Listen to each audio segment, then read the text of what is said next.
Alright guys, and welcome back to this video. So on this one we're gonna be talking about automation, and that's why I love ManyChat so much, is because you're actually able to automate your conversation with the person on the other side. So it was already done through flows, right? You guys realize that the flow, like if they were to like maybe click on one button or click on another, there was gonna be different messages back or different type of action. Maybe there was gonna be them like going to a website or maybe calling you and whatnot.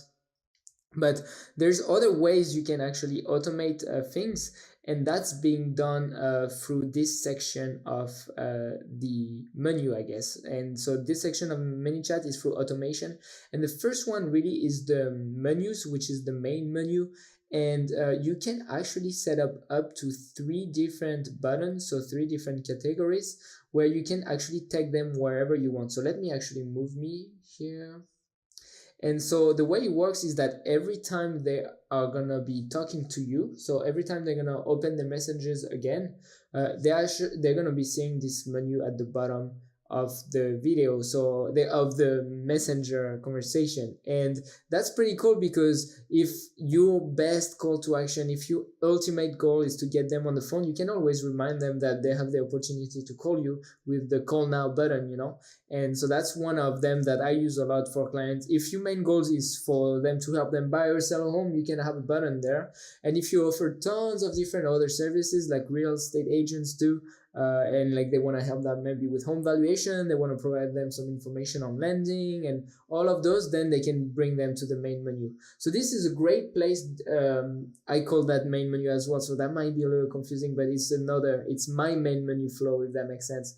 But this is great opportunity to take them through different paths, through different flows. So each of those basically open a flow. So every time you create a button here, you're gonna be able to create this button, and then you're gonna click here, and then let me actually click.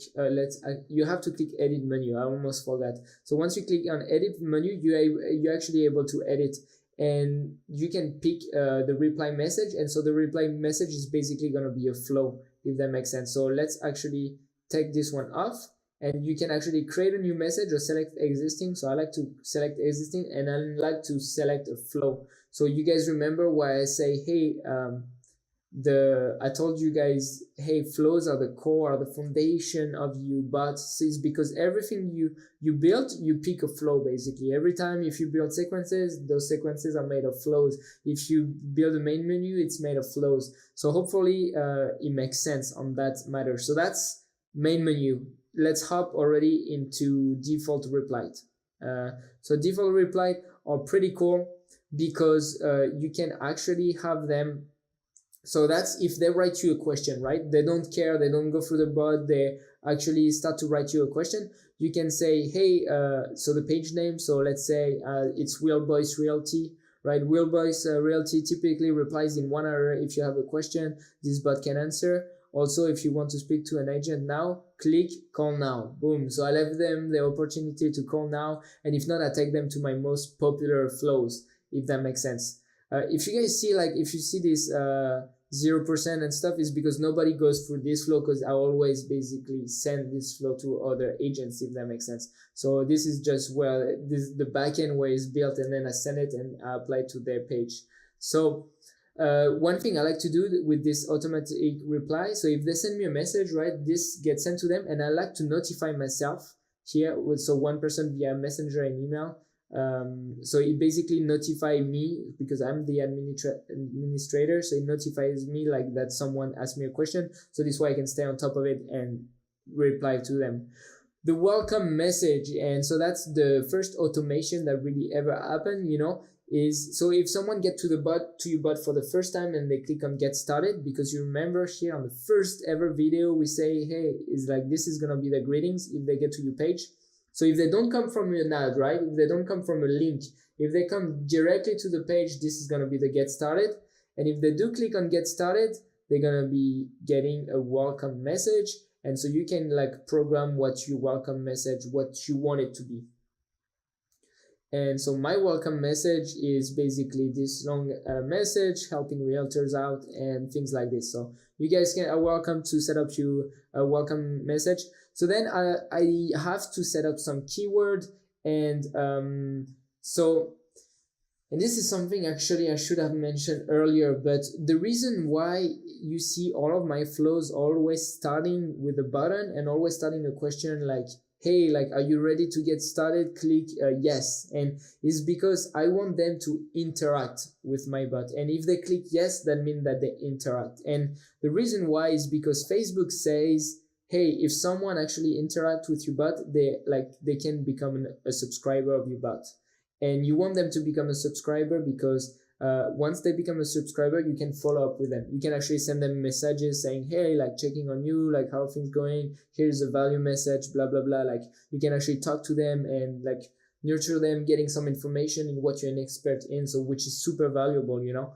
And so that's what, but what you gotta do though with those keywords, so you gotta set, you can set one that say if they write start or subscribe, which rarely happens. Like if they do write that, they can actually become a subscriber. But you also want to have this keyword, and that's super important, is if they say stop or unsubscribe, it's sometimes going to happen. Maybe sometimes your bot is going to annoy some people. They don't want to receive messages on Messenger, and that's totally fine. I mean, you're going to get some people. The thing with online marketing, guys, is you're reaching a lot of people. So sometimes you get happy people, sometimes you get unhappy people, and you want to leave them the opportunity to opt out of your bot. So always leave this opportunity out there. So if they click, if they write stop or unsubscribe, that automatically unsubscribe them from your bot. So that means that they won't receive messages from you. And if you see in my messages, I tend to put it a lot. I say, PS, if you ever want to unsubscribe, just type stop. So I let them know what they need to do to unsubscribe. So this way there's no surprises, and I don't want to force them to receive messages from me if they don't. If the last thing is they want to actually hear from me, I don't want to force it, you know. And so that's why I do have those keywords. Now sequences are awesome. They're a lot of fun. Is because I told you guys at the beginning, I told you, hey, I always tag someone. I can tag in buyer, seller, whatever. I always tag them something, right? And the reason I tag them in my flows, right? So in all of my flows, like we built this flow, right, for the free course demo, and I tag them as free course demo, is because then I can actually follow up with them. If they're tagged, I can actually follow up with them like 1 day after, 2 days after, 3 days after. I can like set up the time at which I want to follow up with them. And I can build all of those flows. So all of those are flow. And basically I can build all of those flow to nurture them and send them follow-ups. So here, for instance, this is for a buyer, again, for real estate. Hey, I want to share with you some of the 5 home ownership myths that misinformed people. And then they can actually like interact with the bot. So you're just staying on top of them, you know, like you stay on top of their head, and you basically providing them value, and you're doing that through Messenger sequence. So they're going to open it. Most likely they're going to open it, read it, interact with your bot. Much more efficient than doing an email drip sequence. And it's actually a lot of fun because you can give them the opportunity to call you and things like this. There's some regulation though, and you guys need to make sure you don't try to sell, because there's a rule. And don't quote me exactly on that. I mean, I don't have any legal advice or anything like this. I'm not trying to give any legal advice, but from my understanding of it, and I haven't had any issue, but from my understanding of it, is that there's a 24-hour plus one rule, meaning that the last time they interacted with your bot, you have 24 hours, after 24 hours they interacted. So if they interact with your bot, that means that within 24 hours, you can, you can have a sales pitch, you know, you can try to sell them something via the bot. But after those 24 hours, like they only have, you only have one more opportunity to message them, like in terms of like advertising, I guess. So then most of your follow-ups needs to be mostly like providing value. And so what I do, I mean, it's not a trick, but it's what everybody does is like you ask them question, you try to provide them value in your follow-ups. And if they do click on the button, then you can try to pitch something, if that makes sense. So like always provide value first in your follow-up and then try to pitch something. So that's something I wanted to point out. And the last thing is how to trigger those sequences. So I told you guys, hey, like if they have a tag, then actually I can trigger them to be in a sequence. But how do I do that? I do that through rules. And I'm going to show you the buyer because we've been talking a lot about buyer. So if a tag is applied, if the tag buyer is applied, or if the tag listing, that means that they went through one of my listing, if that is applied, I subscribe them. Let's actually, I subscribe them to a sequence, and that's pretty cool, to be honest. Like that's the way I do this follow-ups. That's the way I do my automation, is by using those rules.